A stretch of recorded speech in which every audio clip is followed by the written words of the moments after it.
தற்போது சர்வதேச டெஸ்ட் கிரிக்கெட்டில் உச்சத்தில் இருக்கும் இந்திய அணி ஆஸ்திரேலிய அணியும் மோதிக்கொள்ள இருக்கும் பார்டர் கவாஸ்கர் டெஸ்ட் தொடருக்கான எதிர்பார்ப்புகள் மிக அதிகமாக இருக்கிறது. இந்த நிலையில் ஆஸ்திரேலிய வீரர் ஸ்டீவ் ஸ்மித் இந்திய அணியை வெல்வது எளிதானதில்லை என்று கூறியிருக்கிறார். இந்திய அணி இந்த ஆண்டு நவம்பர் மாதம் இறுதியில் ஆஸ்திரேலியா செல்கிறது.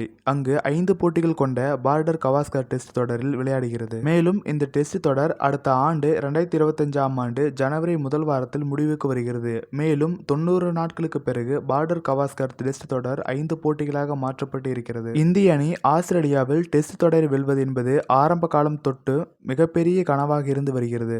இந்த நிலையில் விராட் கோலி தலைமையில் 2019ஆம் ஆண்டு ஆஸ்திரேலியாவில் இந்திய அணி டெஸ்ட் தொடரை கைப்பற்றியது. இப்பொழுது ஆஸ்திரேலிய அணியில் டேவிட் வார்னர் மற்றும் ஸ்மித் இல்லாததால் இந்திய அணி வெற்றி பெற்றதாகவும் பேசப்பட்டது. இப்படியான நிலையில் மீண்டும் 2021ஆம் ஆண்டு ஆஸ்திரேலியா சென்ற இந்திய அணி டேவிட் வார்னர் மற்றும் ஸ்மித் இருந்த ஆஸ்திரேலிய அணியை தோற்கடித்து இந்திய அணியில்தான் விராட் கோலி, அஸ்வின், பும்ரா, சமி என பல முன்னணி நட்சத்திர வீரர்கள் அடுத்தடுத்து தொடரில் இல்லாமல் போனார்கள். இப்படி 2 முறை மிக சிறப்பான வெற்றியை அடித்தெடுத்த ஆஸ்திரேலிய டெஸ்ட் தொடரில் இந்திய அணி வெற்றி பெற்றிருக்கிறது. மேலும் இது போன்ற விளையாட்டு செய்திகளை தொடர்ந்து பெற நமது சேனலை சப்ஸ்கிரைப் செய்யவும்.